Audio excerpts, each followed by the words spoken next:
Hey guys, welcome back to another episode of the TB3 podcast, episode 42, the Jackie Robinson episode, as you can call it.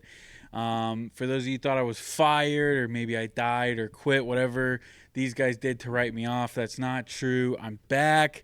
Very happy to be back. Not so happy to talk about some of the teams in the Tampa Bay area, but I'm happy to just rant and maybe go on different rabbit trails and just talk some sports with the boys, because that's what this is all about. I'm with Colby to my right and Joel to my left. Happy to be back with the boys. Yeah, TB3 this is again. Reunited. Yeah, it's been a couple episodes, I think 3. So, it's good. It's summer vacation, summer stuff. We're gonna miss episodes. It's fine, but it's good to be back, all three of us. Talk some sports, baby. We're going to Cancun early with the rest of the other Tampa Bay teams. It's vacation season. Yeah, the Lightning were out, so we had to kind of take a vacation with them. I never take a vacation from the Lightning. Oh baby. They were showing. I saw that Instagram post of they were showing like the parade of like the 2004 Stanley Cup team, and I was like, man, they are just sad right now. They're just what I would do for one of those shirts, man. That's kind of sad on the Lightning's part. It's like, can't you just let your little brother be in the spotlight for a second? No. Not don't replay a video from 20 years ago. No. Like it's probably the 20th anniversary, whenever the day was, but even still, it does really frustrate me. Just let them have their moment. It does really frustrate me that the Panthers are going to win the Stanley Cup in 5 games. Like it does, it really does. And I want to talk to you guys about it, and I guess we can start off hot. I mean, I'm rooting for them. I don't know about you guys. I'm rooting for them. I don't want to see Canada win. I cannot see Canada win. That's the last time you're going to get a cup, Canada. I'm sorry. Yeah, seriously. And Connor McDavid, you're going to be the Dan Marino of hockey. Sorry, bro. You're never going to win a cup. I hope so, too. I just despise Canada, everything about them. They don't deserve a cup, and as much as I hated this is like the worst. I wanted the Stars to win so bad. Yeah, I know. I was praying. I was like, please. I was even like, I mean, man, if Boston gets in, it's at least a lesser evil. No. But it's like, dude. Florida is not a lesser evil than Boston. But here's my theory on that, though, is because, like, the Bruins have won a couple cups. They've had, history of greatness, this and that. So, like, if they won another one, be like, whatever, okay? But the Panthers getting there first. I always see people on Twitter beefing with Panthers fans, like all my Lightning guys, like, you never win in a cup, this and that. And then it's like, well, what now if they have a cup? You know what I'm saying? Lose that. I mean, we'll probably start talking about how like their arena sucks or something. Oh my goodness! Sunrise, that stinks. Did you guys watch Game 1? Some of it, bits and pieces, not the whole thing. I've never seen an emptier crowd for a Stanley Cup Finals game. Really? Yeah, I mean, so many empty seats. I'm sorry. If you claim to be this big organization with great fans, it's not true. I mean, there should not be a single seat empty unless people are going to the bathroom. That's but like crazy. late into the game, they're showing the stands, and there's like chunks of empty seats in the upper deck. I'd be curious to see how much the tickets were, but even still, the tickets. I looked for Game 2. The cheapest ticket is like $270. That's not even bad for a Stanley Cup game. Oh, that's not bad at all. But that shows you that they don't have a lot of fans coming. Yeah, maybe it's the NHL pushing them. They want to kind of grow a fan base, get a generation of Panthers fans. Mm-hmm. Maybe it's all rigged. And then, their darling on the other side, McDavid. Yeah, I mean, it's all rigged. Was it rigged against the Lightning? We saw Game 5, man. We saw those yeah, that's what goalie I'm saying. Interference calls. I mean, that was the moment the Panthers won the cup. That was the moment. That can't be the case, though, because Connor McDavid, if you're trying to grow your star power in the league, you have to have a bunch of pictures of him holding up the Stanley Cup. So I just can't go there with you. No, I don't think it's actually rigged, but I'm saying the moment the Panthers beat us was the moment they got over the hump. That was their monkey on their back. They had to beat us, and they did. And they got a really good team. I mean, I was thinking maybe New York would take them, and it was looking good for a second. But obviously, like, I don't want the Rangers to win either. So I don't know. I used to believe in New York, but now I don't. No, I thought they were going to be like, we were still on our cup run in 22. And when we beat them, like because they were up 2-0. Yeah, we had to play in 6. That was a scary series. I still was like, man, this team's gonna be really good. Like, and then really last year, they are though. They're good, but I'm saying I don't know if they're a Stanley Cup team because last year they were basically the favorites and didn't do anything, and then this year kind of just got run out of They just can't win the President's Trophy. Isn't that the last 2 years they've won it and they've gotten cursed? Or it was definitely this year. I don't know about 2023, but they just can't. You can't get the President's Trophy, or you're just not gonna win the Cup. Yeah, I think they were the last team to get the President's Trophy and win the Cup. Could be wrong, but I know their mid-90s run they won the President's Yeah, Trophy. I know it's been a minute since. That is crazy. Gotta love hockey playoffs. Best playoffs in all sports. Really is. It's the only one that I'll keep watching after my team is out. Bucks. I guess NFL. That's a big one too. MLB. Yeah, it just depends. But yeah, I don't know with the MLB. Like if the Rays are out, I'll maybe turn on the series, the World Series. That's me with hockey. I'm not gonna lie. Hockey's just. I like hockey, but it's hard for me to just tune in and keep going when there's basketball or Rays baseball on. It's just hard for me. Yeah. The last team to win the President's Trophy and the Stanley Cup was the 2013 Chicago Blackhawks. Oh, okay. So not as long, but still. Yeah, that's still. It's like 11 years now, years, man. Yeah. Time flies. But it does not happen a lot. Speaking of flying, the Rays are getting clipped by the birds. And the Rays, they're just having. That wasn't my best transition, but that's okay. That was pretty good to just come up with that on the fly. Yeah, I was trying. And 1-0 Oilers. That's how you say that. It's not good. I got money on the Panthers tonight. Who scored? Oh, not McDavid with the assist. But yes, we're gonna talk Rays baseball. We actually got some college football planned. So yeah, that was our little, I guess, intro rant. So I guess if you guys are watching the video. Comment if you guys have given up on the Rays. If you guys still watch Rays games as much as you do when you started the season, have they broke your spirit, or you're still in on them? Like the video. If you're on YouTube, subscribe. If you're on Spotify, hit the follow button, hit the 5 stars. Follow us on Instagram and Twitter. But yeah, Rays baseball just not great this week. To close out my point, over the last 30 years, 6 teams have won it with the President's Trophy. That is. Yeah, that's not a lot. Yeah. That's crazy because that's just the best team in the league. That is the highest performing team in the regular season. It's all about the postseason. I just choked. The whole new season. Oh boy, Right, choked on the Sprite. Now that we revive Will, we can talk about baseball. Just choked, like the Rays. Now that's an intro. There we go. The Rays. The old Tampa Bay Rays. They came off a huge win against the Baltimore Orioles, getting one in Camden Yards. Felt like a really big win. Magical game. Yeah, good game. Jose Siri, another clutch moment. That last week's episode was pretty much all about Jose Siri because he was winning us games last week. And they headed to the city down south. The Miami Marlins hosted the Rays for a 2-game series. What do they call it? The Citrus Series? The Citrus Series. And game 1 didn't start great. Ryan Pepiot was on the mound against Jesus Luzardo, a nice little young pitching matchup. And the Marlins jumped on Ryan Pepiot. They got 3 first-inning runs, making it 3-0. However, the Rays decided that they were going to hit. Brandon Lau hit a 3-run home run, and then Jose Siri got an RBI double to make it 4-3 after the 4th. And then in the 5th inning, the Rays tacked on 5 more runs. Yes, you heard that right, 5 more runs. Brandon Lau, 2 RBI double. Isaac Paredes, 2 RBI single. And Ahmed Rosario single to cap it all off. The Rays would go up 9-3. The Marlins would get a couple runs to make it 9-5. Phil Maton would come in the top of the 9th and give the bottom of the 9th and give the Rays a scare, load the bases with 0 outs. But that man, Pistol Pete Fairbanks, would shut it down, not giving up a single run, and the Rays would win this one 9-5. Give them 2 wins in a row, and then the Rays would move on to the next night. Zach Eflin made his return to the rotation after being on the IL for about a week and a half. He would pitch against Braxton Garrett, a Marlins pitcher who had a really stellar season last year but has not had that same type of success this year. And the Rays jumped on him. Isaac Paredes would get a 2 RBI double in the first inning to make it 2-0. And then Josh Lowe, also his first game back in the lineup from the IL, would get an RBI double to make it 3-0 Rays after the first. However, the Marlins would respond. Jesus Sanchez, a former Rays farmhand, would get the RBI double to make it 3-1, and then Otto Lopez would get an RBI single to make it 3-2. However, the Rays would not stop hitting. In the 3rd inning, they would strike again. Brandon Lau would get an RBI single to add to his big series. Then Isaac Paredes, again, that man, he's so good, would get an RBI double to make 5-2.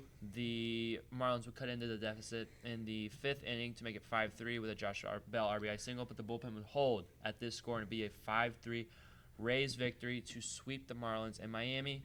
And then Should we talk about it before we? Should we? Should we just kind of focus? Let's at least have some good Surprise time. I guess Rays. honestly, this is like 2 different Rays teams. So yeah, we can talk about the good Rays. The 2 tails of the Rays. Rays don't have 2 tails. Yeah,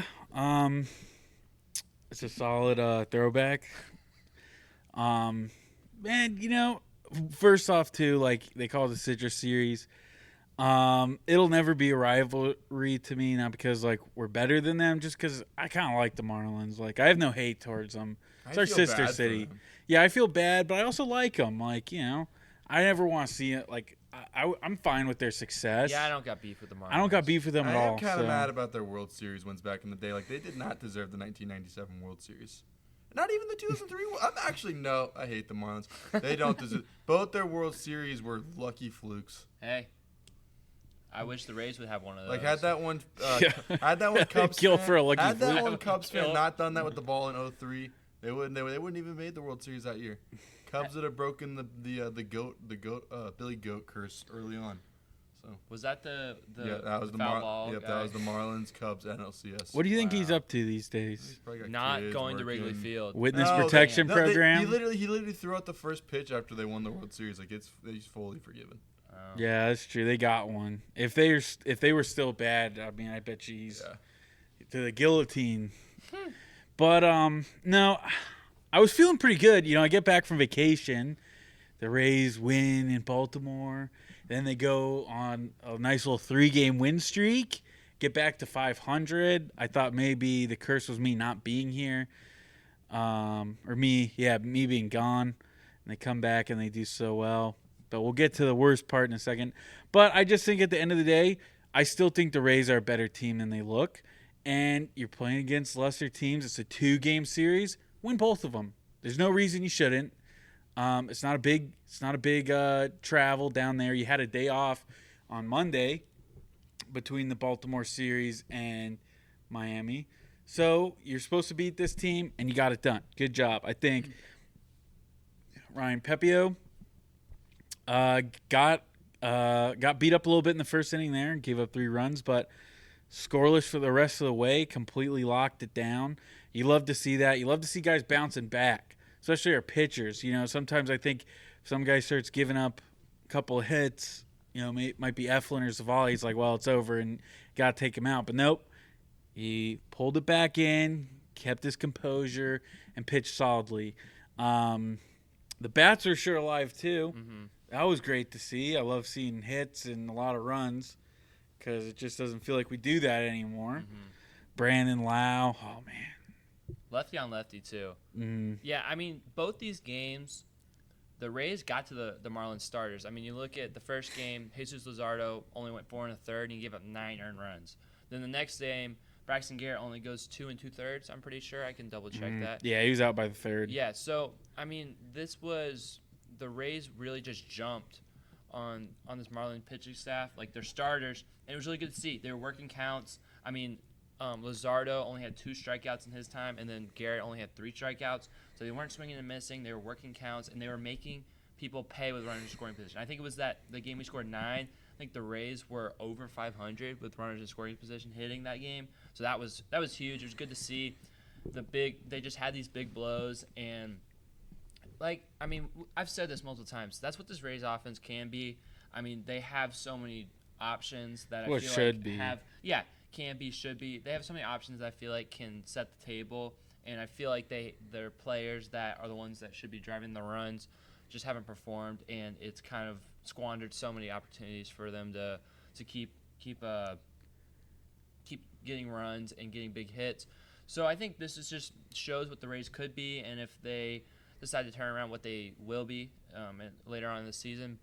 But, I mean, just the ability to work counts and give good at-bats and also make the starters pay for, leaving pitches down the middle. Brandon Lau smashes a 3-run home run against Luzardo on the slider that he leaves down the middle.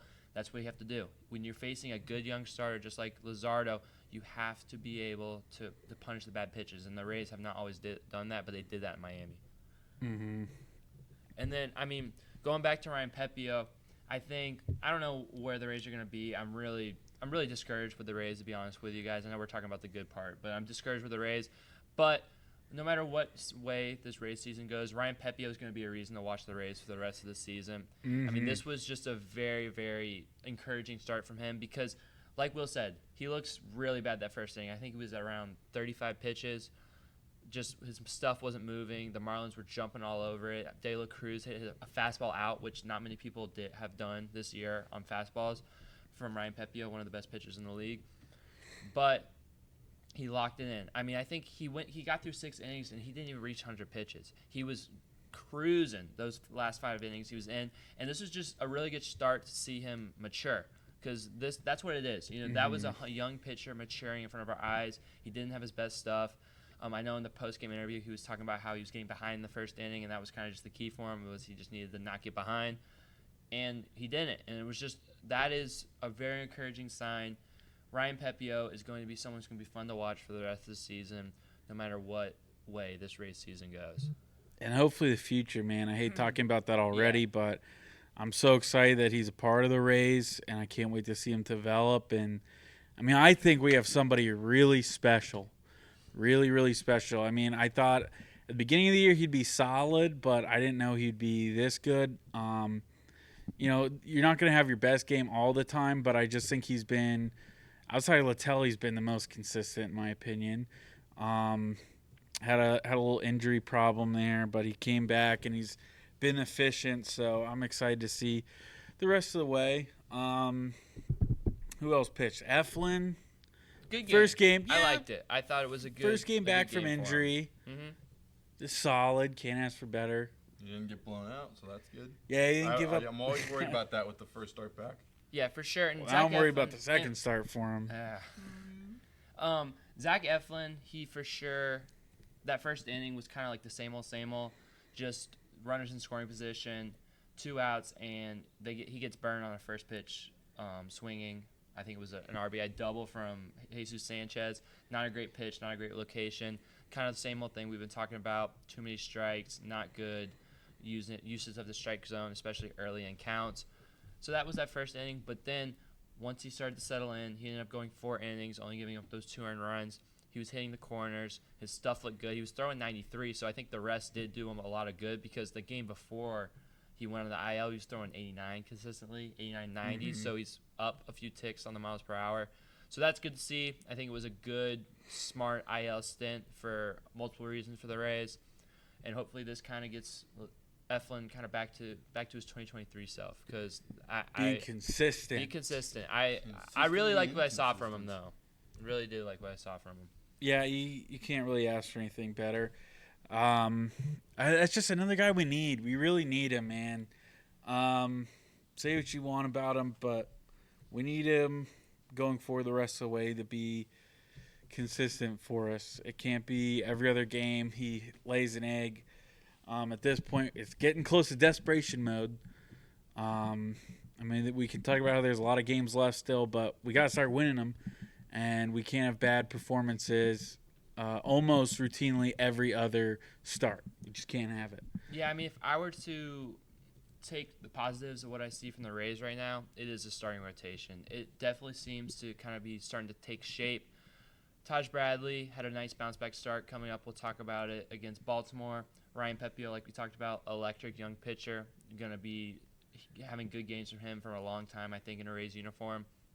Zach Littell is as consistent as can be. He's given you 6 innings, 2 or 3 earned runs at the minimum, and sometimes he's going to give you a gem. Zach Eflin, if we're getting 2023 Zach Eflin, that is a middle to top arm for your pitching rotation. That's a good sign. Aaron Savali, even though I don't feel great about him as a 5 starter, going 5 innings, 2 earned runs, I can take that, and that's what he's been doing over his last stretch of games. I know he did. The long ball kind of bit him in Baltimore, which is like, oh, what's new? Aaron Savali getting bit by the long ball. Whatever. He did. I'm not going to lie. He got the most unlucky home run hit off him I've ever seen. But if you're not big into Aaron Savali, you can look down to Durham because Shane Baz, his last start, he went 5 innings. He only gave up 1 run, and he struck out 10, and he was looking disgusting. So that could be a guy who could replace Aaron Savali or go to a 6-man rotation. I don't really know. Yeah, I mean, I think like if Baz can come back and be good, if Springs can come back, and even Rasmussen, I think definitely Savali to the pen. And that would be a good guy to get bulk innings when you need it for the rest of the year. And I think we could use that. We could really use that. Somebody who's solid. He'll give you probably solid 3 innings. Definitely will. So that'd be perfect. Yeah, and I mean, even Springs is going to be down the road. But, I mean, Baz, you could see in a week or two. Like, looks like he's ready for the majors. And you also have all 5 guys. You know, you don't have Alexander pitching for you right now. So the Rays starting pitching staff is starting to take shape, and it is an encouraging thing. Unfortunately, they just can't hit. They can't hit. Before we get to their hitless ways, want to shout out Randy in Miami. He got on base, 5 times on Tuesday and then Wednesday. I think it was 9 in a row at one point. Base. A couple hit by pitches, which stunk, but he was okay, thankfully, which kind of boosted that. But still, just being able to draw a bunch of walks, he had I think 2 hits that series. That's big, man. That's encouraging for him and for everybody watching him. You know, kind of the struggles that he's had. But just to be somebody, maybe he's not going to get a lot of home runs and hits like we've seen him in years past. This year it just might be a down year, but if he can continue to have good plate vision like he's had, draw the walks, load the bases up for some other guys to drive him in home, I mean, that's going to be huge. And you know what he can do on the base path too. He's really good at stealing bases. So I just want to shout out Randy. I really enjoyed watching him this week against Miami. He's been taking better swings. Even when he's not getting the results, he's taking better swings. I will say that. Anything on Miami, Joel? It's good to remind Miami, you know who really is the top dog. Even if they're about to win if they're going to win the Stanley Cup, at least we swept the Marlins. That's Sunrise. It's not Miami. Whatever. I'm messing. St. Pete's not Tampa. Oh, dang it! He got me. I think Miami. I think the Marlins are the only team in Miami. Where are they? Heat and Heat are in Miami. Oh, Heat are in Miami too. But yeah, the Dolphins are Miami Gardens, and then the Panthers are way out there in Sunrise. Yeah. So at this point, the Rays were back to 500, 31-31. The guys were feeling good. And I was feeling good. I was feeling good. I'm planning on going. I went to a couple games this weekend, feeling good about the Rays, trying to, get a big series win. You felt like if you got... Or at least split. I was hoping for at least a split. At least split. But if you're feeling like if you get 3 out of 4 against Baltimore, choo-choo! You hear that? It's the we're back train, and it's leaving the station.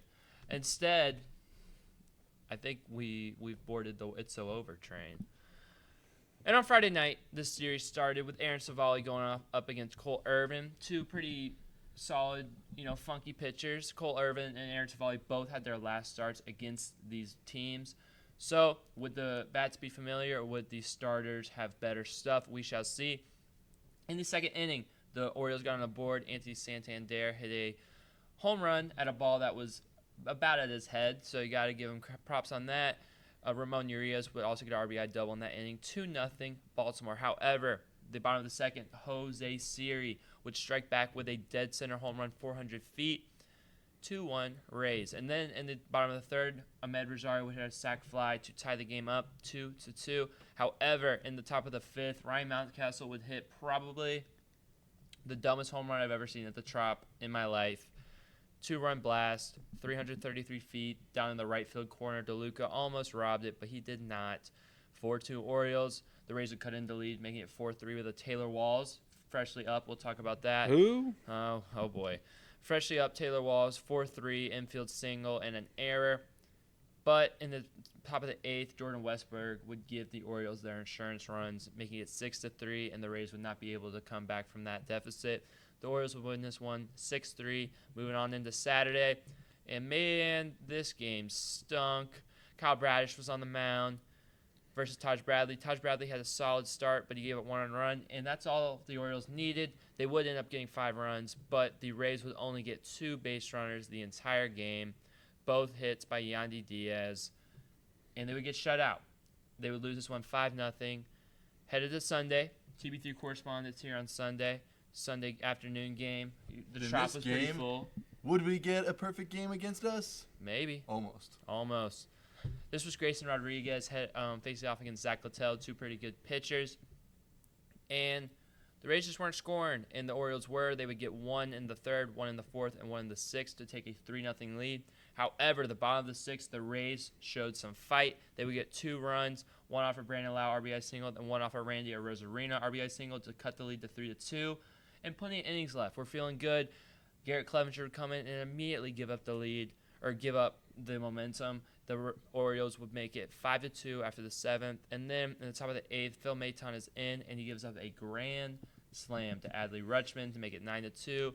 And it's just a laugher at that point. The Rays would lose 9-2. And they're losing 5-2 right now as we speak. Wait. I think the game might be over. No, it's top of the 9th. I had my eyes on it because I was going to say when we lost. No, we haven't lost yet, but it's looking like we will. Alex Jackson did hit a home run tonight, but that's your only runs that you scored. So, yeah, Rays are looking like they're going to get. We'll let you know when we walk this off.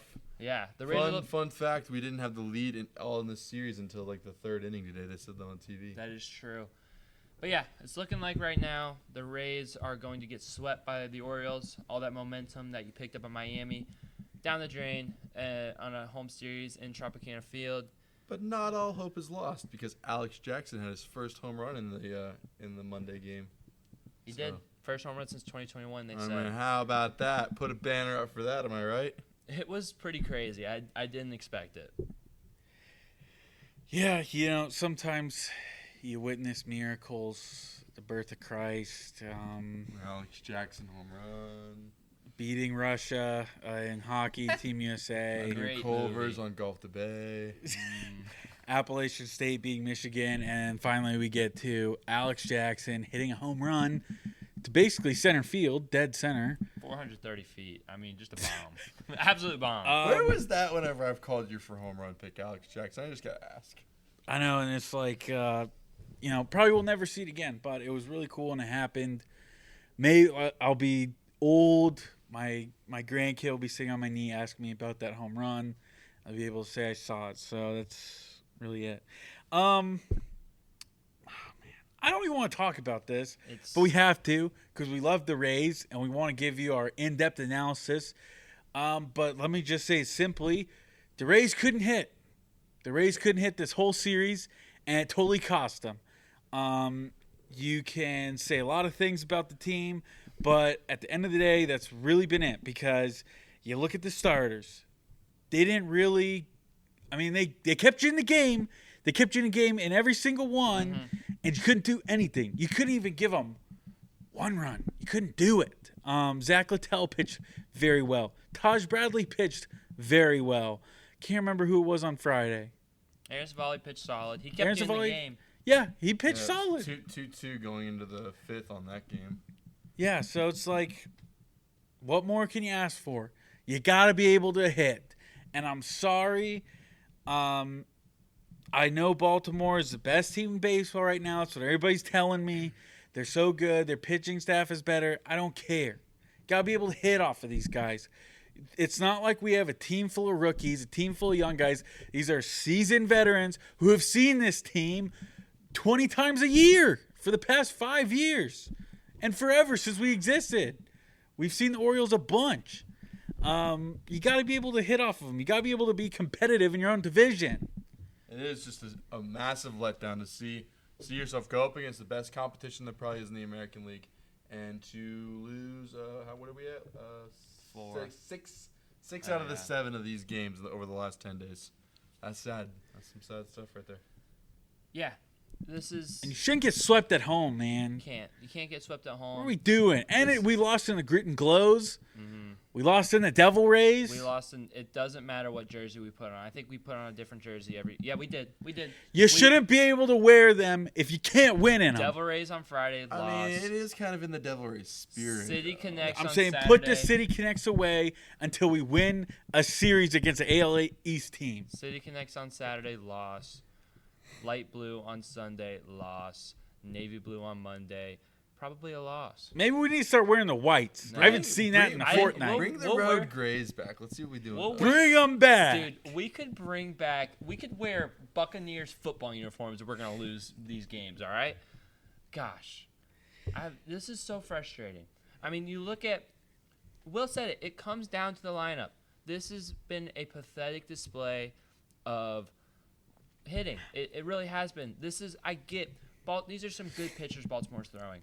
But they're not this good. This is not how a major league lineup should look. I mean, you look on Friday, 8 strikeouts for the Rays as a team. You look on Saturday, 14 strikeouts for the Rays as a team. Sunday, 11 strikeouts as a team. And then today, as we speak, there's 8 strikeouts for the team. That is too many. There's too many at-bats that are uncompetitive. 3 pitches, first strike, second strike. Oh, we took a slider down. Now we're striking out on 4 pitches. There's too many uncompetitive at-bats. It's getting to a point where, I mean, it's not one person. That's what frustrates me about this Rays team. It's contagiously bad. There's so many people that are underperforming, and it's one aspect of the team steps up and nuts up and does well, and then the other team lets it down. Aspect of the team lets it down. It's so frustrating to watch this Rays play right now. It's really been a battle of who can let you down because it seems like everybody wants to do it. Because I know the bats are a big issue, but it just seems like everybody just does not want to lock down. I think even tonight, like thinking about the game, Alex Jackson hits a home run. And what do? We give up a bomb the very next inning. And we haven't been able to get a hit since. Or maybe we got a hit, but we haven't been able to score or do anything with base runners. It's just ridiculous, man. We have a base runner on right now. Bottom of the 9th, nobody out. There we go. Who's due up? Right now, Siri's in the box. Or I'm sorry, he's hitting, and then. I like Siri. I was sticking up for him when everybody was calling for his head. So Siri, I know you're going to be listening after the game. You have a fan in me, and I always believed in you. That's what frustrates me about, I guess, just the coverage of the Rays. Palacios is in the box or whatever. Okay, all right, maybe. But here's my thing about the Rays. Like we just said, it is not one thing that is letting them down. It's multiple different things, and it's not one player. You could look at a player that's underperforming. A month ago it was Jose Siri. Now it's Phil Maton. Now we're whining about Harold Ramirez being put down. It's not one player. It's not one decision. It is a full team thing. This is a full team of underperforming, and there's no scapegoat. And I mean, I look on this panel. We know there's no scapegoat. There are so many people underperforming, 1 through 9 in the lineup. I mean, it's just there's too many strikeouts. We can give it to Paredes. Paredes is pretty good. Paredes is the only player playing a good to great. It's crazy. That is 8 people on a day-to-day basis that are underperforming or just not good. Mm-hmm. It's crazy. And I am the Jolly Roger. I am the person. I want to be positive. I want to stick with the Rays, and I am going to stick with the Rays. I'm going to keep watching them no matter what. I'm going to find the good. We all are. We all are. I'm going to watch. I'm going to be like, hey, I want to watch Ryan Pepio play. Hey, I want to watch these young guys play. I want to watch Junior play when he comes up. Whatever. This team right now is not a playoff team. It's not even close to it. This team has way too many holes, and it has way too many team flaws that show rear its ugly head over and over again. This feels like one of those teams we had back in like 2014, 2015, where we were so focused, so fixated on the long ball that you lose the mentality of the Rays. You're not playing that small ball. You're not taking your walks. You're just looking for that big swing, and you're hoping maybe it's going to be a 2-run home run, when most of the time it's just a solo home run. And now you're down 5 runs instead of 6. So it's very disheartening. And the Rays are near the bottom of the league in home runs hit. Mm-hmm. So yeah, it's like our mentality's not even working right now. Yeah, I just wanted to bring this up. Chad Mottola has been the Rays hitting coach for a while now, and I remember in 2022, a lot of people wanted him gone, and I was one of them. I was not a Chad Mottola believer. I think their approaches were consistently bad in 2022, and this Rays team is close to 2022. I know we started off hot in 2023. Stuff happened. There was a lot of praise for the approach, the big swings, how they changed Yandy Diaz, lifting the ball in the air, some of the other stuff with the young guys. But to me, this is a team-wide lack of approach from the hitters. They don't seem prepared. They don't seem prepared to hit. They don't seem prepared for, when a pitch is coming. They don't seem to hone in on a pitch and do anything well. It's team-wide. So for me, I think you got to look at the hitting coach at that point. And you also got to look at the main coach, Kevin Cash, because I don't think he's doing any favors for this Rays team. It's just a bad team overall. I'll say this thing. There's been years in the past as well where we kind of were not good on at home, and I was kind of quiet a minute ago. I was just looking at our records. We're 17-21 at home right now. We're about to be 17-22 in a couple outs, and then we're 14-13 on the road. So yeah, I mean, maybe we'll pick up some road wins toward the end of the year, and maybe we could sneak out an above 500 season, but time will tell. We've lost 13 of our last 17 home games after tonight. Ooh, Wow. I didn't know. That's a stat. That's Which crazy. is just disgusting. I mean, I don't know. I'm not going to blame Kevin Cash yet. I'm not going to blame the hitting coach. I mean, I just think at the end of the day, like, I hate saying this. You have to blame him. You have to blame Stu. You have to blame the ownership because you play small ball. You try to nickel and dime guys, and it just doesn't work. There's a lot of good guys on this team, but there's not great guys. There's not guys who are going to win you World Series. Rays lose. Rays lose. It's typical. Rays lose. Rays lose. You're not going to win with doing small stuff. We lost a shortstop prodigy. And yeah, Caballero's been good, and Rosario when he's played there, and we brought up Taylor Walls, but that's not going to replace Wander Franco. That's not going to do it.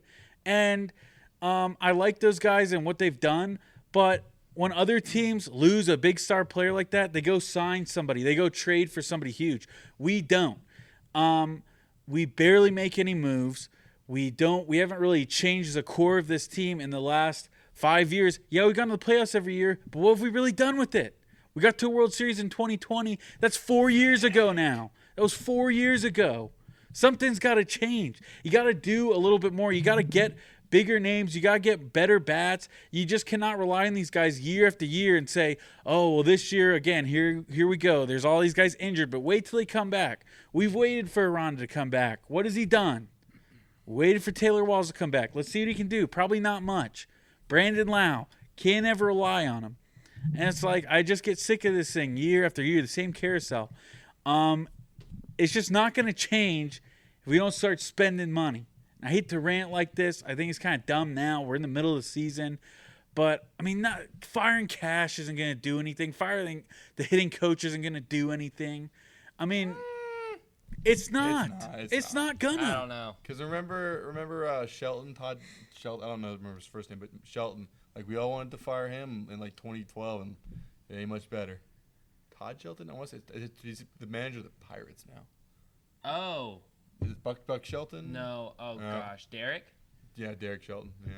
Yeah, I mean, to me, It's always the hitting coach's fault. I'm just saying, it's something I noticed. It's a team-wide approach. But this team also is desperately lacking a big hitter in the middle of their order. I mean, there's options. There's plenty of options. We were begging and craning for it in the offseason, and the Rays just wouldn't budge. Yeah, and it's we desperately needed a catcher. Yeah. Desperately needed one. Did we trade for any? No. We go get Alex Jackson last We year. traded for Ben Rortvedt. I'm messing with you. We didn't trade for him. We signed him off the street. No, we did trade for him. I don't That think was- so. that I think reminds he me- was We traded like Cash, but we did trade Cash, for him. yeah. I mean, but he was basically going to be working at Arby's. It wasn't going to be for the Yankees. We get Alex Jackson. The fact that James McCann is the Orioles' backup right now disgusts me. I don't care what his average is. I want James McCann on my team. I know. I'd take He's their anybody. backup. I'd take anybody. But we didn't go out and get a catcher. Travis d'Arnaud is the backup catcher for the Braves. Yeah, what are we doing? And they want Eflin. We'll give them to you. Yeah. Give us d'Arnaud. But that's like one thing. That's like one thing. But it's like, again, we said it multiple times. All the way back to when the show started, like our trade deadline wishes. A big hitter, an outfielder, a designated hitter type. Someone who's you can put late in the lineup and they're going to mash. They didn't do it at the trade deadline. We're like, please, there's jerks and Profar out there. I think Adam Duvall was a free agent again. Did we go get him? No. Didn't do anything. And now we're stuck here, and there's a lot of fans on all the media things saying, oh, it's Eric Neander's fault, all this and that. I mean, I think Eric Neander would want to spend money if he could. Yeah. Like, I really think he would go out and get guys if he was allowed to. This is all Stu Sternberg's fault. Until he sells the team or starts emptying the pockets, nothing's going to change. And I'm telling you right now, if you're listening, stop blaming Cash. Yeah, he might make bad decisions, but he's not the real problem. Stop blaming the hitting coach. Stop blaming Neander. There's some page that was like saying, well, we need to fire him. And yeah, maybe he hasn't made always the best moves, but again, I think if doing the best with what he got. Yeah, he's doing the best. He's doing the very best with what we got, with what he's got. Because you look at the other teams like the Rays who have very low budgets, they're not making the playoffs every year. They're not coming even close. They're losing 100 games a season. The Rays couldn't even do that if they tried. I shouldn't say that this year, but I really don't think they could even if they tried. Won't. So that's really the problem. The Rays problem does root to Stu Sternberg. That is the facts. That is the truth. It goes without saying. It goes without saying. I do think that he's obviously not the only problem, but every problem leads back to Stu Sternberg. The lack of money, and just quite frankly, without the shortstop that we will not name, and without a big signing. I named dropped him already. It was for comedic relief. But without Wander Franco and without another middle-of-the-order RBI guy, there's too much pressure on these guys. There's too much pressure on Josh Lowe. There's too much pressure on Brandon Lau. There's too much pressure on Yandy. There's too much pressure on Randy Orozco. Because none of those guys should be your best player. I mean, Yandy Diaz had a fantastic season last year. He's not your best player. He should not be your best player and your biggest run batted in producer. That's just not the deal. These guys should be your 2, 3, 4 options. These guys should be the guys that pick up when the biggest threat gets walked or the biggest threat, has a bad at-bat. Those are the guys that should be picking these guys up. These aren't the ones that we should be relying all of our run production on. But that's the truth. And you see it. The Rays don't get big hits. They don't bat in people with runners and scoring pitches. They just don't do it because they don't have a solidified option to do it with. And they can only blame themselves for not being able to develop big hitting prospects and not being willing to spend money. And that's the thing, too. Like, you bring up a great point. Like, that's kind of the thing where, because people keep going like, oh, why isn't Junior Caminero up? Why is he not up? It's like, why do you want to put him on this team? Yeah. You're putting so much pressure on him to try to turn it around for the entire offense. That's not fair to him. You're going to mess his head up at a young age. Yeah. Even when Wander Franco came up, we had Austin Meadows. We had all-star version of Brandon Lau. We had, even Willie Adames was hitting good. We had Yandy. We had a much better Joey Wendell. Mike Zunino was popping one every once in a while. We had a much better lineup, and Wander Franco just made it better. He fit in perfectly. Randy was on that team, and Randy was Rookie of the Year. Randy was good.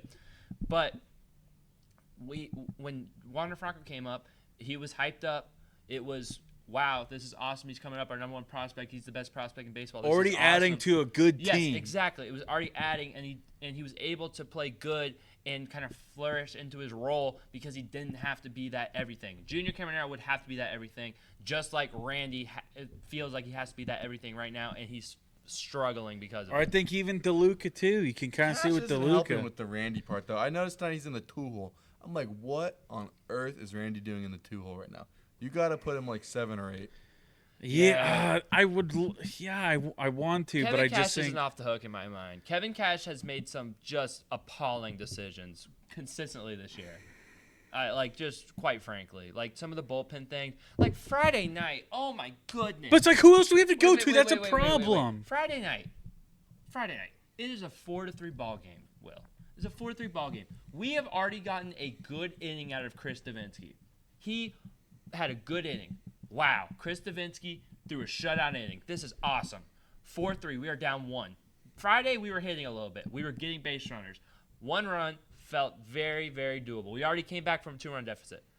What do? We put Chris Davinsky out there for a second inning, and it bites us. 2-run home run immediately. And not only did we do that, we literally, I'm not even kidding, we had 2 off days last week. We had Monday and Thursday off. There's no reason to be saving the bullpen. And we used Kevin Kelly in the 9th inning anyways, when we could just use him in the 8th and kept the lead and actually came back. It's just dumb. It's so dumb, and it feels like Kevin Cash sometimes. Yeah, but that's the He problem, wants to be the dude. smartest man in the That's room. one of the He's biggest problems is, did we go trade for a reliever when we needed one? Yeah, but- did we go do that? Like, we're stuck with this Okay, guy, and we got to yeah. use him. But we we can't don't. just not use him every day because we know he sucks. I We have agree. no other choice because they don't go make moves. I agree, but we get have- Jacob but- Lovesman but you on. can't- He wasn't even playing. Love Lady, he had a good inning that game too. But let's be honest here. We already get an inning out of Chris Davinsky. There's 5 better relievers. Like you can't act like we don't have a But better. I'm saying option on we the just team. are just not gonna play him. We already played him for an inning. Why is he coming out for a second? You gotta give him confidence, I guess. No, you don't. No, you already gave. He shouldn't even be on the team, though. Is what I'm They saying. literally- So does it matter? He It's shouldn't been even bad be on. since he came He back. should be on the Savannah Bananas. They literally were warming up Pete Fairbanks yesterday when they were losing by like 7 runs because he hadn't But gotten again, any work in. you gotta get him some work. Yeah, you could have got him some work in a 1-run deficit and actually won the game. And if we win that game Friday, it's a whole different series. It's a whole different series. You won Only the series say opener. that. Well, I say that because But it's like these guys shouldn't be on the team, is what I'm saying. I So really, agree. what Kevin Cash does with them, I don't care. Chris I don't Davinsky- care. He shouldn't be on the Rays. He shouldn't be a He Ray. shouldn't be coming out for his second inning when we've already pitched him and we're down 1 run. It was man. stupid, but I'm just saying. There and we go. look. I'm not arguing with you. Like, I'm not saying Kevin Cash made the right move there at all. I'm just saying, like, dog, he shouldn't be on the team. He So shouldn't. honestly, that's the thing. It's like we need somebody else. We don't need him. So if he puts him out for 9 innings, I don't care. Cut him, please. DFA him. I'd even take Erasmo back. Ever since he came Oh, back, I would take it's been Erasmo back bad. in a heartbeat. Yeah, Erasmo's better than Chris Davinsky. Ever since we signed him, Davinsky has done nothing. Yeah. Absolutely nothing. It's just so frustrating. Same thing with Matan, man. Pay him $6 Man. million a year to have a 6.65 ERA. Paying him $6 million. a He's year. like $6 million a year. I think he's like the 4th highest player on the paid player on the Like, I Rays. honestly forget he's on the team. I'm like, who are you guys talking about? He is so struggling so bad. Like he's never pitched like this in any other stop any other year. And that's another thing. Like I feel like pitchers, this year instead of getting better with Schneider Tech, they're getting worse. And like the same things happening with Aaron Savali, Chris Davinsky. We mentioned usually you get a guy like Chris Davinsky and you see like he has a good changeup and you're like, all right, the Rays are going to do something good with him. You look No. at You look at Love Robert Lady. Stevenson No. last year. Robert Stevenson, they did that with him. That's That's like the what I'm last saying. case they of it, They though. compare. Yeah, it's the last case of it, though. So it's just like this year they're not improving pitchers and not helping them out. So Because again, at the end of the day, playing money ball isn't going to win. There's only so many times you can do. There's only so many cases. But at some point, you got to spend money. You got to go trade for a good reliever. yeah, Boys, you got to calm down. You forget, this is Rays baseball. We're playing a different ball game, and the ball game's going to start in like 6 weeks. What is it? Trade deadline? We're going to clean house, and we're going to get so many good little toys that might come up in like 2 or 3 years. And like 2026, 2027 could be the year. And it's because we won in this trade deadline right 2025 here. is still the year, just so we're clear. 2025 It's is still not, the year. come on. Full year of We Junior gotta- we Caminero. gotta get, Carson Williams Mookie is coming Betts up. to do that. No. Carson Williams and Junior's coming up. Also, we're going to have the best rotation in baseball. You know we're 2025 gonna is still the trade one year. of those guys, I right? give up on 2024, but 2025 I've not given up on. Just to kind of highlight really how miserable this season has been for the Rays. They're 31-35 at this point. Not the worst record. Could be definitely not something they can't come back from if they play better baseball. However, the Rays this year have a negative 62 run differential. It's kind of crazy that they are even close to 500 with that bad of a run differential. I think they're bottom third in the league. Like, there's some teams with worse records that have better Arizona run differential. Diamondbacks had a terrible run differential. Yeah, something. White Sox. The White Sox are back there, but it's like it's the White Sox. You know, like seriously. And then We're pretty close with them in lost stats. seriously, it is true. The Rays are 8-17 versus teams that are over 500 on the year. They're just not able to win series or games against good teams. And they also have a team-wide 659 OPS, which is, I think, 27th in baseball. So they're just not hitting. They're not performing well in big series. And, I mean, it's kind of at this point, if the Rays are going to, you know, have a good series against a bad team, I'm just not going to be pulled back in. I'm just not going to let it happen because I'm not going to buy it. I'm not buying when they beat a bad team because they haven't shown the ability to beat a good team yet. I don't know if they have a series win over a team that currently stands with an above 500 record. Man, we do have one of the worst. Like, the Rockies are worse than us. The Marlins are worse than us. And the White Sox are worse than us. Yeah. And the Athletics. So we're like 5th worst. Those are not teams you want to be grouped in with. Those are not teams that, even if you weren't high on the Rays coming into the season, that's not the teams you were grouping the Rays in with. So, just really, really unfortunate. We got anything else? No, let's just skip ahead. Let's just predict. Hopefully a better week. Hopefully we're coming back a little more excited next week. And it's tough because the Rays play a Cubs team that they're struggling too. They're 2 games below 500, but they got a lot of good players on the team. They can beat you. They beat us last year. They won the series, but they're still at home, the Rays. Tuesday, June 11th at 6:50 p.m. on Bally. Wednesday, where is it? Wednesday, June 12th at 6:50, and then Thursday as well at 6:50 on the 13th. And Friday, they go on the road just up north to Atlanta. They face the Braves. Oh, gosh. 7:20 Friday. The Braves have been struggling, too. Saturday at 4:10, and then Sunday they close out the series at 1:35. That's tough, though, man. That's really tough. Let's see if you can you win the series against the Cubs, and can you at least not get swept by the Braves? That's my wish list. Don't get swept by the Braves. Win the series against the Cubs. You don't have to sweep. Just win. Just win 2 out of 3. Get right back on track. Yeah. Charlie Morton's pitching against us on Saturday. Oh, that one's going to hurt. Wow, we get Sale, Morton, Fried. We do have Eflin, Littell, and Pepio going though. So and we're wearing the City Connects on the road against the Braves. Nice. That'd be nice. That'd be the first time Tampa Bay's worn on the road since 2007. Eflin tomorrow against Jameson Tyone. Javier Assad is having a really good season against Savali on Wednesday. Loss. Assad got roughed up his last start. Taj Bradley versus Justin Steele on Thursday. He's not that great either. Yeah, but he had a good start. He had a good start last time. I have him on my fantasy team. And I have Assad on my fantasy team. And I'm keeping him on my fantasy team, especially for a Rays game. That's going to rack up the points. You guys are starting to go Pete Rose on this. Like, I still feel bad when I'm, like, hoping for a Rays suckage. suckage. Honestly, like, one of my most effective strategies is picking up pitchers that play against the Rays. That's, like, a conviction for me. I can't do it. I've not done it this year. I've done it, like, I've just had a solid team. I have probably the best pitching staff in the league. Uh-huh. I really do. What's your record, though? 9-1-1. Should be 9-2. Well, I should have beat Zach. That was crazy that his team kind of had a little insanity run there, but I should be 10-1 as well. Well, I'm 10-1. You should have lost yesterday. You lucky dog. I was watching that game because I was like, man, I'm about to take the first seed. I'm about to take the first seed in the playoffs. And you score 100 points, and stupid Tyler Glasnow, stupid Tyler Glasnow for Matt, gives up that stupid home run to who was it? Trent Grisham. Grisham? We want Soto. Oh my gosh. Oh my gosh. And he took the L2, so it would have been tied. No, I think he would have won by 266 to 265. But he gets a -2. Yeah. That's just so crazy.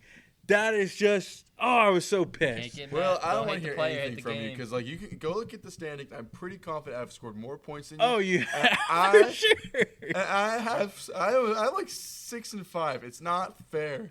I keep going against people's all-star weeks. It was really just your like first 3 weeks. You scored like 300, but then everybody else It was against you not scored like fair. 400. Yeah, it was like You everybody was. did get bad luck. Oh, Because even Luke, like the next week or something, or like one of those weeks, scored like 350 Matt on beat you. me or one something. week. That goes to show you how the season's going for me.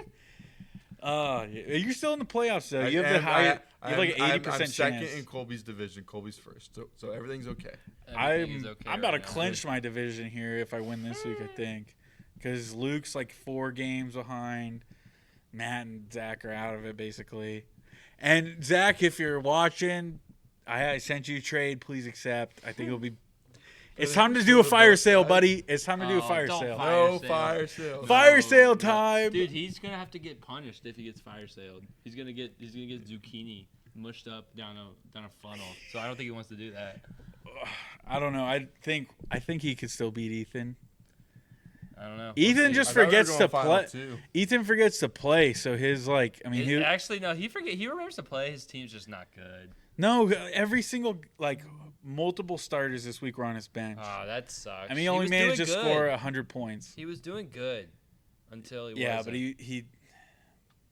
I mean, he wouldn't even won. I won by like 150, but.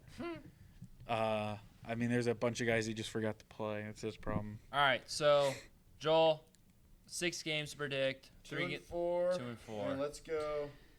You know what? Let's ride it because this is what's gonna happen. Alex Jackson's getting a home run next week. Too. Wow. Okay. Yeah. There's You heard it here. It's like the eclipse. We're not going to see another one till 2044.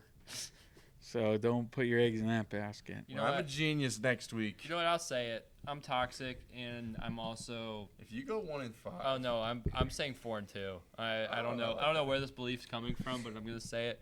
The Rays are going 4 and 2. They're gonna flip the script, and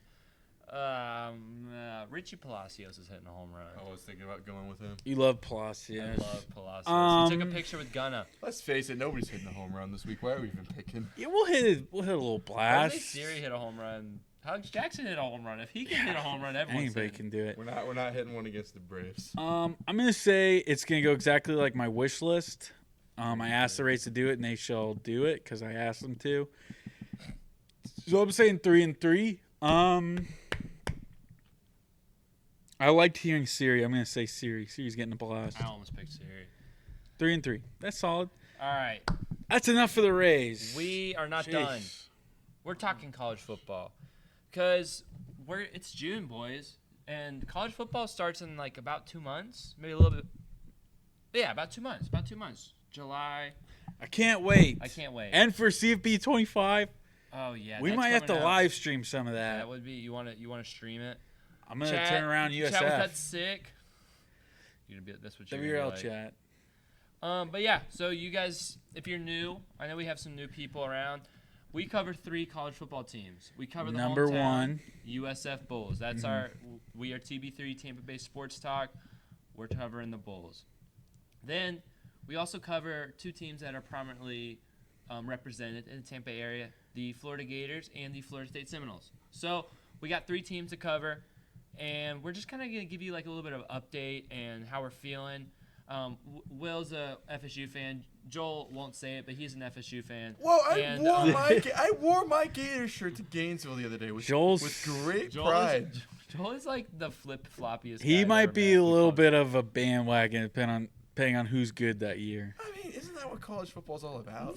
No, that's like the opposite of what college football is all about. But yeah, number 1, I'm we're suffering Bulls through all the fans. Number games, 1, we're though. Bulls Yeah. fans. We're But Bulls yeah. fans, and for all you people who pick and choose what Tampa Bay sports teams you like to root for because you think it's cool, I'm sorry. We're going to talk the Bulls. If you don't care, turn it off.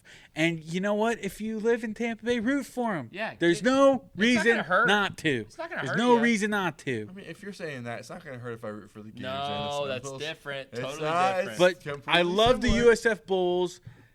And this might be the best time. This is kind of a sales pitch. This might be the best time to start rooting for them because they got a great head football coach and a great head basketball coach, and sometimes they're good at baseball too. Shane McClanahan was a USF Bull. They're getting a new baseball coach.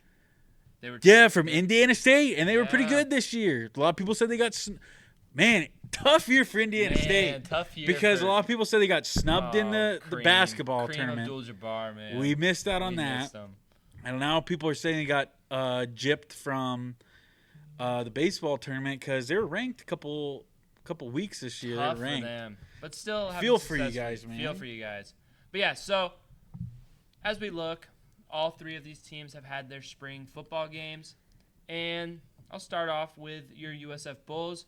This was played in the soccer stadium. I don't remember what it's called, the soccer stadium on USF's campus. But 5,000. I almost said that. But 5,000 people showed up to the spring game. One of the biggest, sellout. One of the biggest spring football. I guess the biggest. It was a sellout, and that's where they normally play it. But really good turnout. USF football. I don't think people have ever been more excited than they are right now about it. And honestly, USF didn't really play into that excitement. They only played Byron Brown for 2 possessions in this game. But that patented Alex Golesh tempo was there. I think they got like 96 plays off in like a crazy short amount of time. You know how he goes. It's hot out here, man. You got to rest the boys. It's hot out there, but they were moving and they were doing that fast-paced tempo. Sometimes that stuff bothers me when I'm watching USF, but when the tempo's working and the rush game's working, it's a special offense. There's a thing, and I think it was just kind of first-year stuff. There's some kinks. There's something good about having a tempo because you can really blow the doors off teams, hit a couple quick strikes, and before you know it's 21-7 or 21-0. But sometimes that tempo isn't that good because I feel like you go 3 and out way too fast if you're not clicking and you just put a lot of pressure on your defense. But that's the first year, and they still won a bowl game. So second year in the system, I'm excited to see how it goes. Byron Brown, though, to talk about him, he didn't play a lot, but he gained some size. Yes. He's looking a little heavier. He's looking more like 20 pounds, they said. Yeah, that's solid. Because I wouldn't say he was like underweight, but I mean, definitely wasn't the biggest guy. Putting on some more pounds going to help him. Take hits. Take hits, yep. Stay healthy. We need him to stay healthy. Oh, we definitely do because he's a playmaker. Yes. I mean, I think he could be the best quarterback in the AAC next year. Oh, I really do. If you don't know who we're talking about, new at USF, like we said, Byron Brown was a freshman quarterback last year. He's going into his sophomore year. He had a really good year last year, and he decided to stay in USF. He didn't take NIL money. He didn't transfer up. He stayed at USF because, if you don't know this, also, next year there's a 12-team college football playoff, which means one group of 5 team will make the playoff. And that could be your USF Bulls because Byron Brown is coming off a fantastic year. USF has gotten deeper and better. That was one of the emphasis they had. And Alex Golesh says they are much deeper and much more talented than they were last year. Mm-hmm. They added in the portal. They have the best group of 5 recruiting class in all of college football. And number 1 in the AAC. Yep, number 1 in the AAC and number 1 out of all the group of 5. And I mean, top 60. Yeah, really good. They were ahead of some big names. I think they were ahead of Colorado, right? Colorado might be up now. But still. And for a while, you look Clemson. at yeah, probably. Transfer portal. I mean, you look at they've brought in. Talk about the biggest guy, the Cobbs. Oh, you're looking at not yet. Recruiting. Oh, the guy that flipped from Tennessee, the tight end. I forget his name. Yes, sir. 4-star. 4-star, but a bunch of 3-star talent coming in Jonathan from the portal. Eccles. Yeah. 4-star. Everybody thought he was going to go to Tennessee, and he flips to USF. On 3 had him a 93% chance of going to Tennessee, but he flips to USF. Huge, probably the biggest win so far in recruiting for Alex Golesh. He's going to be the main guy of the class. Another weapon for Byron Brown. But yeah, transfer portal. Yeah, transfer portal. A bunch of 3-star Why'd you turn the laptop off? Dude, well, my laptop is like dead almost. I guess I can read it then. I can read some of the guys we got in the transfer portal. I just had it. Why is my thingy not coming back on, man? Let's see here. It's just a bunch of 3-stars. Like, I mean, straight up. Yeah, Jack Wilty, interior offensive lineman from Colorado. Kajan, sorry if I butcher any of these. Kajon Banks, a safety from South Carolina, comes in. So you're getting a lot of Power 5 guys, SEC guys. Joshua Cobbs. Deshaun Rucker, safety from Tennessee. Joshua Cobbs, receiver from Houston. And he's a playmaker, man. Yeah. Remember his name. Peyton Singletary, a tight end from Cincinnati. And he's because I know we were talking about Eccles, and he's going to be kind of your pass catching dog. This Peyton Singletary, he's going to be more of your blocker, but he's got a lot of career snaps because I think he's a. He is a. Yeah, junior, he's a junior. redshirt junior. So he's had like 3 seasons at Cincinnati. A lot of experience. A big one that I was reading about is Decarius Hawthorne, defensive line. He also is he's a 4-year guy, 3 seasons at FAU. Very solid interior defensive lineman. He's got 87 rank on 3. It's like a letter grade, so 87. That's pretty good. Keep going. Got a cornerback, DeMarco Augustine from Youngstown State. Brent Austin, a cornerback from James Madison. So yeah, a very solid class overall. You brought back 20 starters for USF, including Byron Brown, the gritty gym rat, Sean our hero, Atkins, our king, hero, our king, baby. Dude, dream podcast. Dude, Sean Atkins, dream guest Josh, on my podcast. Dream guest on my podcast. Sean Atkins. Yeah. Sean Atkins, Josh Lowe. You lost what? Naquan Wright. You lost him. The big fella, the offensive lineman. I don't remember his name, but he was a lifer, a USF lifer. Tramel Logan transferred to Louisville. What? Day. Daquan Evans. Is he still there? Oh man. I'm not sure. I hope he's there. But I know we have 8 edges right now on the team, so there's a lot of pass rush coming, and that was pretty big. They came up really clutch last year. So if you can strengthen that defensive line, that's huge. You see him on there? I don't see anything that says he's not. I think he's there. I think he's still there. Everything says he's still there. Let's hope. It's sometimes hard, like, you might clown us because you think we don't know what we're talking about, but it's a lot to keep up with. Well, no, it's more of just like USF isn't that big of a brand yet, and that's what we're trying to do. We're trying to be the ones that help boost them because we want to talk about them. We want you guys to watch and listen to us talk about them. So it's kind of hard to find all this information, But if you guys root for them, go to a couple games, follow the accounts on Twitter. We repost USF stuff all the time, so it's another reason to like and subscribe. Yeah, for sure. To stay in the loop. Yeah, but I mean, bringing a lot of talent, keeping most of the talent that you had. Big season in store for USF. One of the things that they were I think defense is the key for USF. I think we know the offense with Coach Golesh, with Byron Brown, it's going to be pretty potent and electric. The question is, what is the defense going to look like? And one of their biggest things one of their biggest point of emphasis this offseason was tackling. And there was a very noticeable difference in the spring game of how good the tackling was. I don't remember who said it, but one of the more experienced players said they were tackling before they even got the pads this year in spring practice. So they are focused on that. They want the defense to be reliable. They brought in some defensive transfers. They got some young players that are getting a little bit older, that are more experienced, and I'm really hoping to see at least this USF defense be good. It looked like it because the final score of the spring game was 10-7. Yeah. That's a very defensive, sound game. But yeah, that was the biggest thing last year is we could score a boatload of points, but there's so many times we were giving up 50 points on our end. Memphis game. Memphis, UTSA, Charlotte. No, not Charlotte. Not Charlotte. UAB. That's who it was. UAB. I think FAU just smoked us. FAU, yeah, they smoked us. But still, like, a lot of those games we scored a lot of points. Yeah. But we were giving up like 50 points a game or 40 points. So you can't do that and expect to win. But,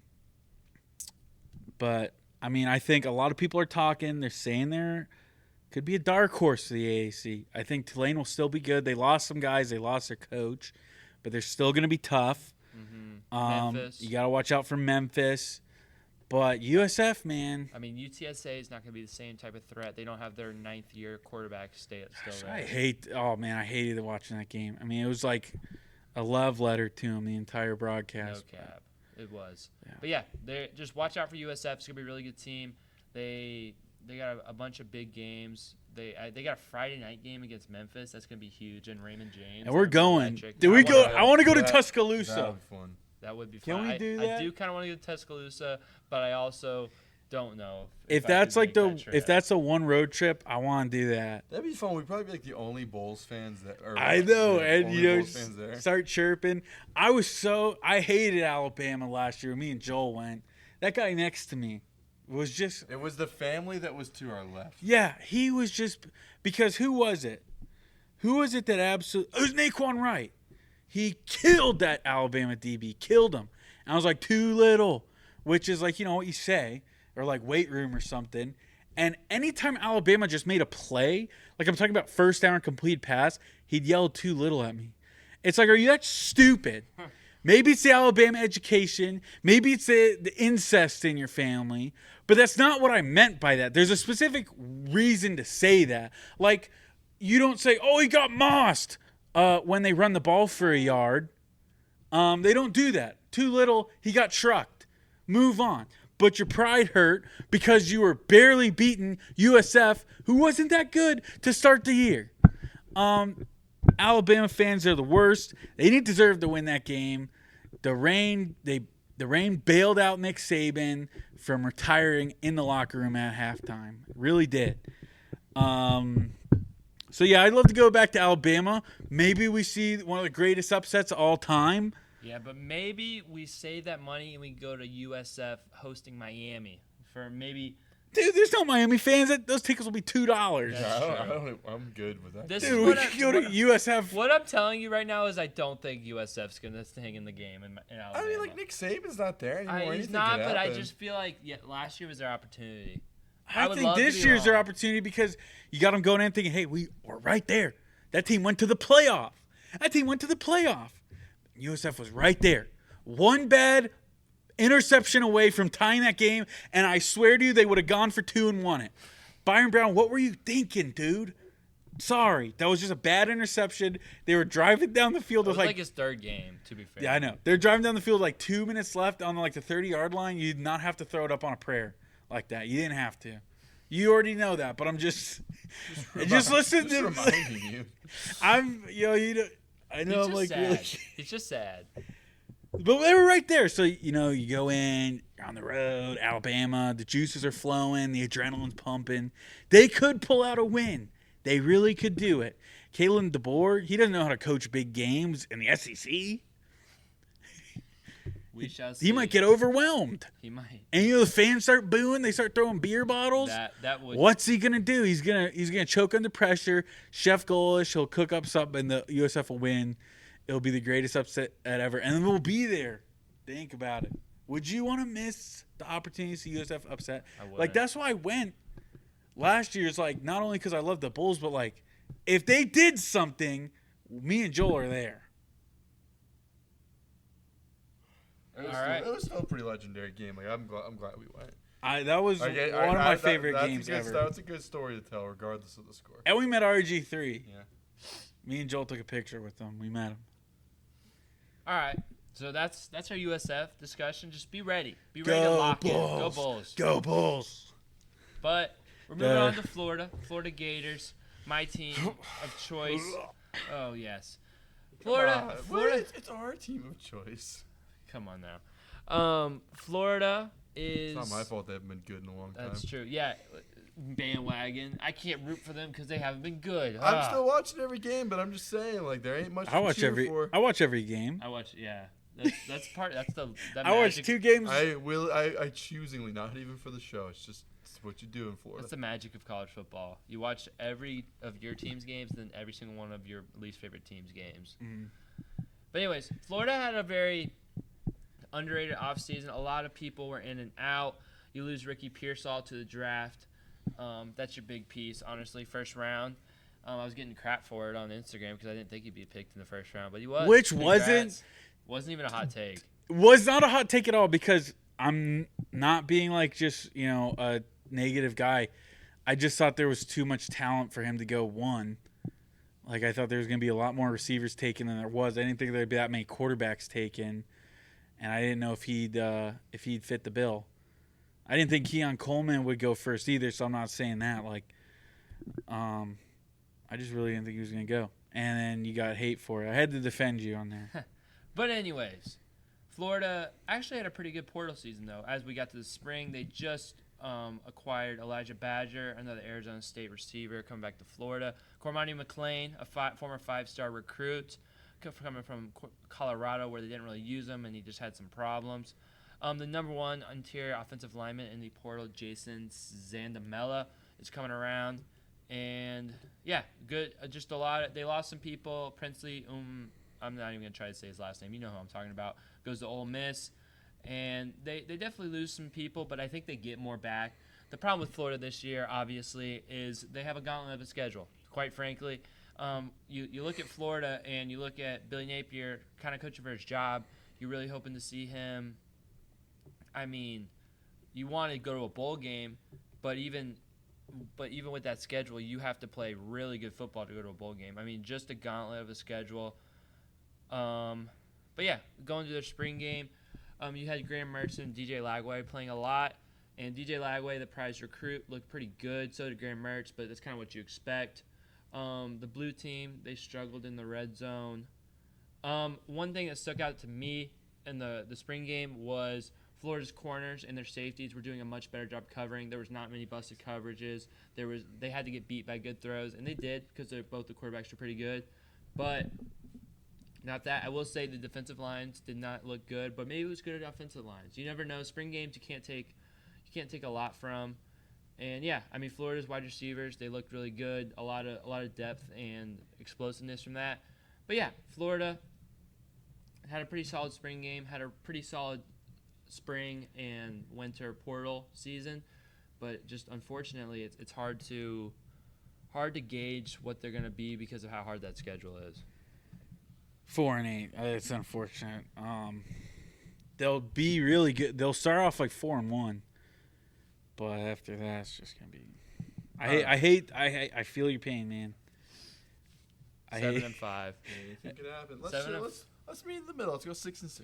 7-5. 7-5. I feel bad for him. I really do. Yeah, fair enough. He doesn't feel bad for him. Will, you got anything on FSU that you wanna? One quick business meeting here, because we were doing it by schedules, like who we talk about in order. I think USF jumps up to the middle seed.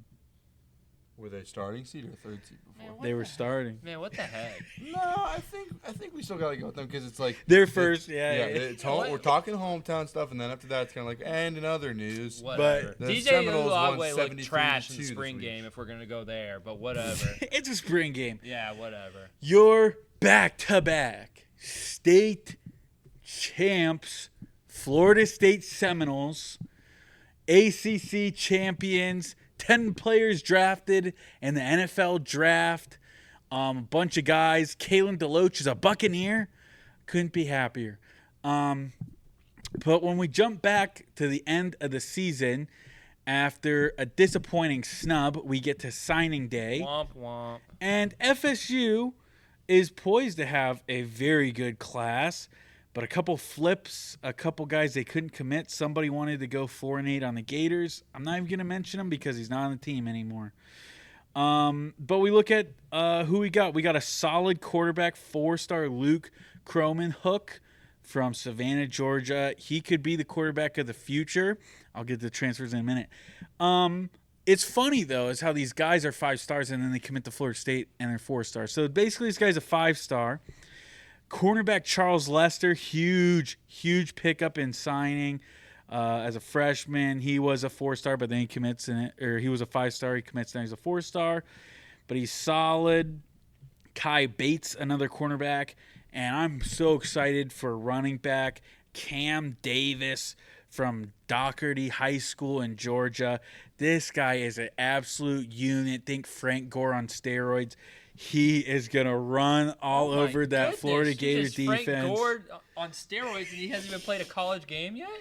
I'm excited for him. You will remember the name Cam Davis. When he gets stuffed by... He's going to be like Trey Benson. Dude, he's going to get tackled for loss by LJ McCray. No, he's not. Yeah, LJ McCray's getting pancaked. No, sir. He's too little. Nuh-uh. But then we got tight end who was a 5-star again. Listen to this trend. He was a 5-star, commits to Florida State. Now he's a 4-star. Landon Thomas, the best tight end, the best tight end in the nation, signs with Florida State. Get a little Wayne McCoy, a little good wide receiver. Camden Fryer, he's a legacy. He's a receiver. We got some O-line guys. Jaden Parrish, hopefully he'll turn out. Jaden Todd, offensive tackle. Tamir Hickman-Collins, he's a linebacker. Elijah Moore, that's another guy. Be on the lookout, wide receiver. He's a 4-star. He could do a lot. Those are kind of the big names. I mean, big class. I'm not going to read through all of them. How Do we feel about the quarterback going into? Well, that's what I'm getting to. And then we get to the transfer portal because we know that Florida State, they are the transfer portal kings. They are. Nobody does it better than Florida State. And we start off with the splash, and we get DJ Uiagalelei, DJU. If you don't say Uiagalelei, I practiced just for this moment. Mike Norvell, he needed a quarterback. Obviously, Jordan Travis ran out eligibility. He's a New York Jet. He will be replacing Aaron Rodgers. I can't wait. But yeah, if you know DJ Uiagalelei, he started out at Clemson, was supposed to be the truth, struggled at Clemson, and he transfers to Oregon State. And we all thought, well, DJU isn't that good. But then Cade Klubnik comes along at Clemson, and he's not that good either. Clemson doesn't bring any transfers in. They're kind of struggling. They go 8-4, struggle against a bad Kentucky team. Clemson just isn't that good, and maybe they don't have the pieces they need to develop quarterbacks. But DJU, he goes to Oregon State last year, plays for the Beavers, and you probably watched his games because, you know, he played against Washington, took him down to the wire, played against all those teams. He had 2,600 yards, 21 touchdowns, 7 interceptions, 81 quarterback rating, and he led the Beavers to an 8-4 season. And a gauntlet of a final. And a gauntlet Pac-12, yeah. So he honestly improved, and now he's a quarterback for Florida State. Let's see what he can do. Then the big one, transfer from Georgia, edge rusher Marvin Jones Jr. If that name sounds familiar, Marvin Jones was a legendary linebacker for Florida State back in the day. His son commits. We desperately need linebackers. We lost Kalen DeLoach and Tatum Bethune. Those were our big two guys. DJ Lundy's coming back, but that room is thin. And we got Sean Murphy from Alabama. And it keeps on coming from the SEC. Interior offensive lineman Terrence Ferguson. Malik Benson, Leak from Alabama. We got Jalen Brown from LSU. Earl Little Jr. from Alabama. He's already going to be the starter. Everybody's saying he's turning heads in camp. Then running back Roydell Williams. This might be the best running back class in college football because you got Lawrence Toafili. You guys know what he can do. He can catch the ball. He can run blazing speed. He was so good behind Trey Benson, that 1-2 punch. Now we got Roydell Williams backing him up. That's going to be an even bigger 1-2 punch. And Cam Davis, you can't forget about him. Remember the name. I'm serious. You better do it. So those are the big guys. And we got Richie Leonard. He was tired of losing in Florida, so he hopped off. He went to Big Brother. He went to Big Brother. He went to Big Brother. He wanted to win. He's going to be huge. He's going to be a starter for Florida State. Got a solid edge. If he's a starter, that's brutal for you guys. He was your guys' best O-lineman last year. And you know he was. You know he was. He was the best lineman. He's like, all right, I gotta go win something. He got whipped all the time. I gotta go win something. Yeah, whatever. So those are some names. Spring game wasn't really big, but again, you're playing against each other. You can't really get a whole lot of takeaways from spring game. So maybe DJ, you didn't play so well. Who cares? Great. Running game is great. Running game did look great. It's gonna be so dangerous. Yeah, it is gonna be. That's what you're looking for. Is with DJU the athleticism, and he can run the ball. You gotta have the big running game for FSU because you're just not as much as I think DJU, he has the talent. He had a pretty solid, good year at Oregon State last year. He's a downgrade from Jordan Travis. I don't think there's any argument coming from Will for that. And the biggest downgrade, I think, is Jordan Travis. He was a 6-year senior. He made the really good decisions. DJU, I don't think is going to consistently make as good of decisions. Not saying he's going to throw 15 or 20 interceptions, but I do think going from Travis to DJU, you're going to see a drop-off. You're going to see some more turnovers. You're going to see some reads missed. But I think the running game for FSU does have a potential to be even better than it was last year, just kind of with the O-line adding stuff like that. So that's what they're going to have to lean on, offensively at least. But here's where I disagree. Because Jordan Travis was not the guy for many years. At Florida State, there was James Blackman. Then it was Mackenzie Milton.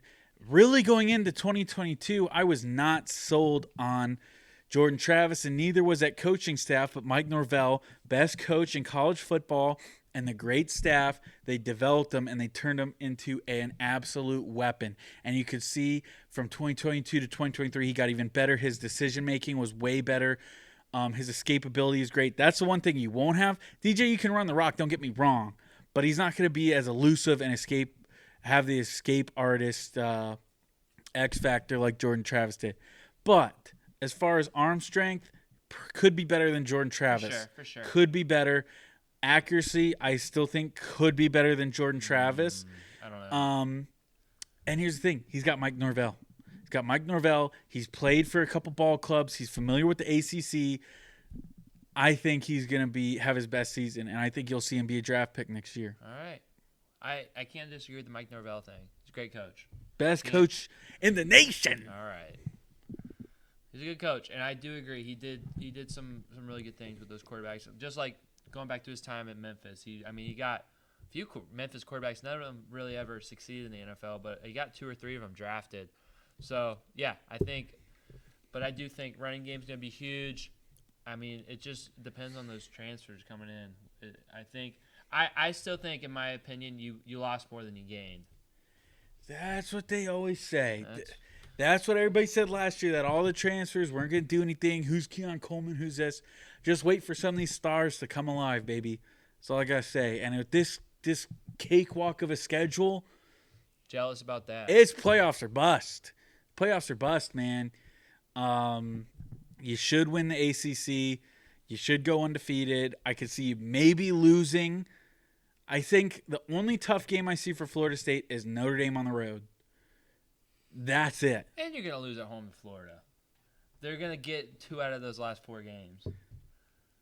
That'd be so crazy. Dude, I'm telling you, 7-5. 7-5, but they're going to be the best 7-5 team of all They're time. going to be the 2021 Nebraska Cornhuskers, where they lost every game by like that would be 3 points Dude, or why less. Would you wish that upon me, man? I feel bad. It's just a tough agonizing. schedule, man. No, I agree, but I don't wish that on my worst enemy. I would kill myself if that was my schedule. Florida's not losing Miami.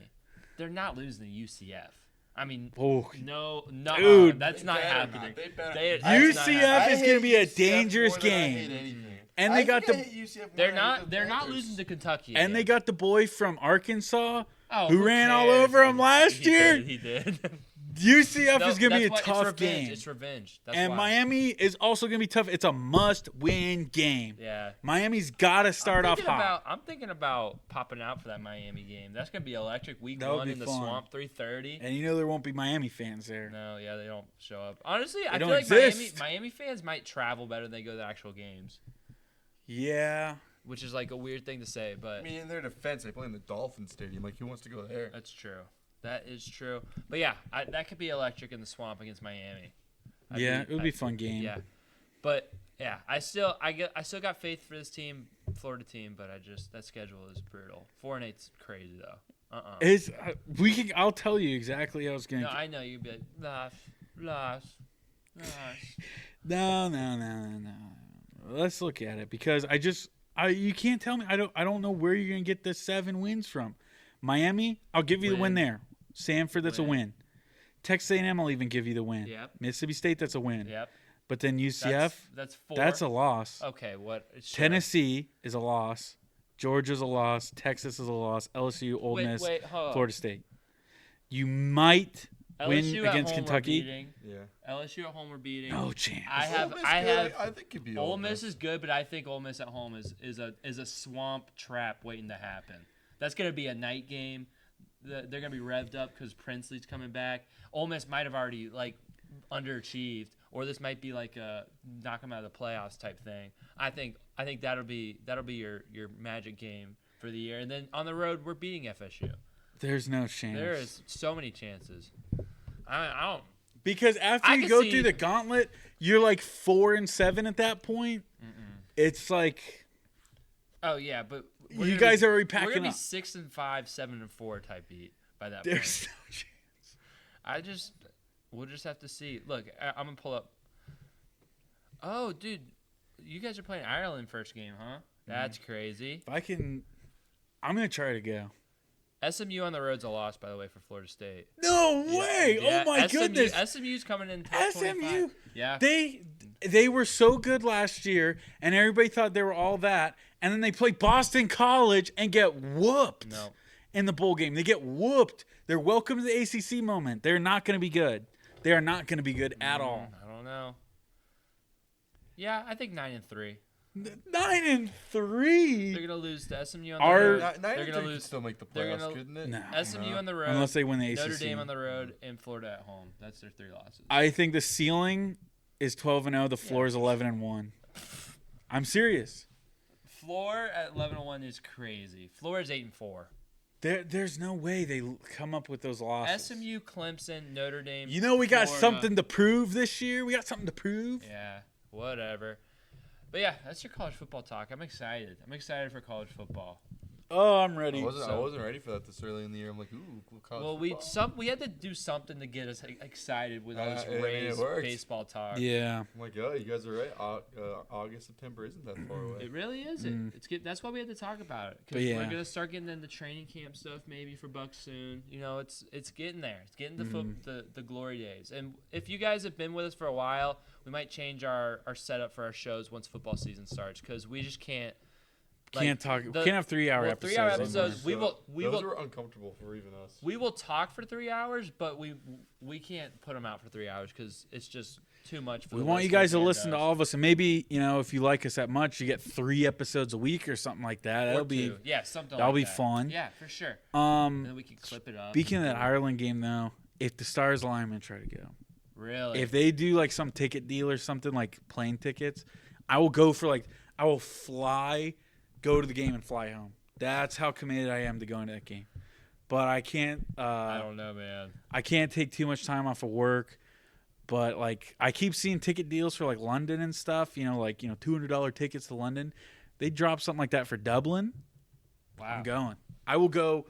Even if I flew through the night. She wouldn't want to do this. If I flew through the night Saturday, because usually Europe trips. You start on the night, you fly through the night, and then you get there in the morning. I would do something crazy, Friday night, fly through the night, get there in the morning, 9 a.m., go to the game. Are you good at stay in a hotel, leave that day? If you're gonna go to Ireland, you want to stay for at least a day. You got maybe one night, but if I could get to this game somehow, as crazy as it would be, I'd do something like that. Yeah. Are you good at sleeping on planes? When I flew to London last year, I didn't sleep, but I was fine. I mean, sleeping on the plane just for the sake of sleeping is I'll be hyped up. I'll be so off adrenaline. We'll see though. It probably won't happen, but if there's the stars align. We got a lot of things we're talking about. There's a lot of games I want to go to. We gotta go to that Falcons game. Falcons Bucks. Yeah, that's big. I would love to go to Detroit. I think we gotta make FSU Florida work this year. We just have to plan. We got to plan. We will go in August and we'll be all right, we're buying the tickets today. Yeah. You're sucked in. We thought they just we missed the chance. It's a month before the game is the best time to buy it or something. But yeah, we'll make that happen. Bucks games. We're still gonna Rays games. Speaking of Rays, 8 free tickets I gotta use for the Rays. Yeah. He's got to get to the Trop. You got to get to the Trop. 3 more games against the Cubs. Don't give up on the Rays yet. They're frustrating us, but wait, I gotta give my food recommendation of the week. We'll do tidbits at the end. He's not. He's wrapping this puppy up. You hear it in his voice. We could tidbit. Well, yeah, we got a tidbit, but then also, you gotta go to the Trop, like Colby said. They need your support. But also, before we go, Tampa Bay Buccaneers signed Sterling Shepard, wide receiver. Very unfortunate news with Devin Tompkins. He's Bucks Wander Franco. He claims it's not true, and I hope so. The Bucks, you just know how the business is. You hear a rumor like that, you got to cut him. And it really stinks because he was awesome to watch. He's a great kick returner and punt returner. Hoping the best for him, hoping he's innocent. I think we're going to see Bucky return as Yeah, we'll probably see Bucky Irvin. I'm excited about that. Or McMillan, but as right now, that's it. Sterling Shepard hasn't had a really great season since 2017 when he had like 782 receiving yards and 2 touchdowns. The year before that, he had like 600 yards and 8 touchdowns. But you got to remember, this guy's been on the Giants forever. They have been historically bad at throwing touchdowns to receivers. I think they went a whole season 1 year without throwing a single one to receiver. Crazy to think that, but they did. Almost like 87% positive that happened. Or at least it was like most of the year. But anyways, it was a long so stretch. this guy we don't know what he could bring to the table. He's a veteran. Like I say, he played since 2016, so he's an 8-year guy. But he can be a solid guy in that group. There's a lot of names in there who want playing time, but you get a veteran to come in. That's always useful. Hopefully it will not be another what was his name? Cole Beasley. No. He was bad, but who's the guy? Julio Jones. No. He was from the Falcons, though. Who was that guy? I can't think of his name. We signed him Brady's last year. He somehow led the team in receptions. Al Rudolph? No, he was a receiver, dude. Oh gosh, I know who you're talking about. Come on. Russell Gage. Russell Gage. Yeah. But anyways, there's that TB3 tidbits. Let's do a minute. Joel, you can go first. All right. Had to get the Bucks in there. Yeah. Bucks, baby. In this week's Joel's TV3 Tidbits, I'm taking you on a journey to Gainesville for the best place I had this week. To a place called Relish Big Tasty Burgers. It's right around the stadium area. So next time you're going to a Gators game, you have to go here. And let me tell you, Canada sucks. We all know that. But there is one good thing about Canada, and that is poutine fries. These were the best poutine fries I've had so far in the United States. It's French fries with brown gravy and white cheddar cheese bites on it. It's a delicious, scrumptious side dish. And right here was the best spot. This burger spot's kind of like a Subway where they're making your burger in the back, and then once they put it on your plate, you kind of tell them what you want, like it's Subway style. I went classic bacon cheeseburger with some of the best poutine fries I've had in my life. And it was under $20, and that's saying something nowadays, which is pretty sad. So make a trip today or before the Gators game. I don't care. Just get down to Relish Big Tasty Burgers. There's your free advertisement, Big Relish Tasty Burgers. We need people to start paying us for advertisements, man. But I think Joel is the greatest note setup of all time. It's just burger and Alex Jackson home run. That's his only notes. It's all he needs for the whole episode. Oh, Joel, can you take a picture? Can you take a picture of that? And I'm gonna post it here. Take a picture of that, please. All right, while you're doing that, I guess I will go. First off, B-dubs, I did the all-you-can-eat wing sting. What'd you put in that chicken, man? I could only eat like 10 of those things. You did something to the chicken. 30 You did something to the chicken. I know you did. Soft, Don't lie to me. soft. Let's think. What are we going to talk about? USA! Cricket. We upset Pakistan. I don't think you guys realize how big of an upset that is. Might be the greatest upset in the world. We beat Pakistan in cricket. That's like their sport. And we went over there and whooped their tail. Go USA. But then the bad news, Berhalter, man, what are you doing to Team USA Soccer? This is the best soccer team we've had generations. You lose 5-1 to Colombia in your home country. What are we doing? We got to figure this out for the World Cup when it comes. We cannot waste this talent. This is the best USA team we've had. Caitlin Clark, you deserve to be on the Olympic team. Women should support women. I don't know why you guys hate her so much. There's no privilege. She's the best player in the game, and you guys would be flying commercial if it wasn't for her. I use that very well. Yeah. You know what? I think I've done this before, but I'm just going to add on to what you said. My goodness, you WNBA people. Can we please stop hating so hard on Caitlin Clark? Like, I get it, guys.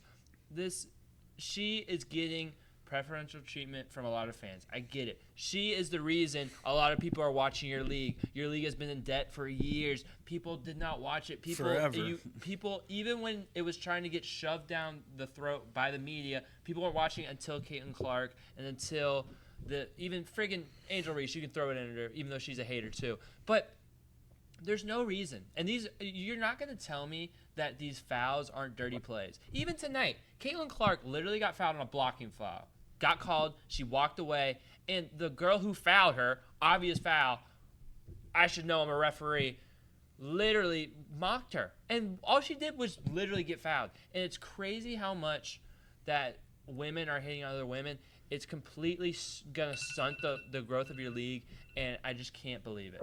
Also, we got to throw in, we got 2 Florida teams in Omaha, Will. We got both. Yeah. Man, I ran out of time. Florida State baseball. Yes. We're back to Omaha. But here's what I'm saying. We got Florida and Florida State. If they both went, do we go? Dude, Do we go? I was already talking about with other people going to Omaha. That would be electric. But the flights are expensive right now. The flights drive, bruh. The drive is 20 hours. So we drive on let's say they play on a Sunday or Saturday night. We drive through the night Friday. We'll get there in the afternoon the next day. That would be a lot, but, I mean, got to do what you got to do. But if they go, I mean, man, that might be the only time in forever Florida State plays Florida. What I'm saying is, like, if that happens, we got to at least have a wager. We got to have something.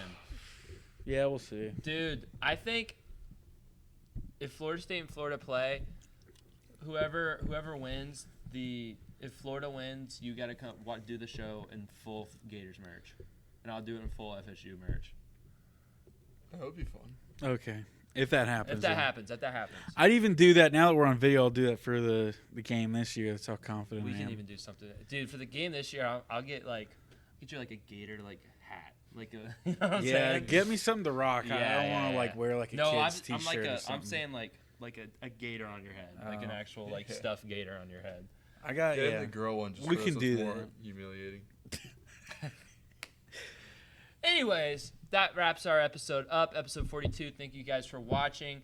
A little bit longer, but I think it feels good to be a little bit longer. Good episode. Good episode. That was a great episode. Subscribe. Like we said, comment. Are you guys giving up on the Rays or not? Like the video. Share it with a friend. Follow us on Instagram and Twitter. We'll have a bunch of content pumped out for that. Spotify, 5 stars. Hit the follow button. And you lovely people, I hope you guys have a good night.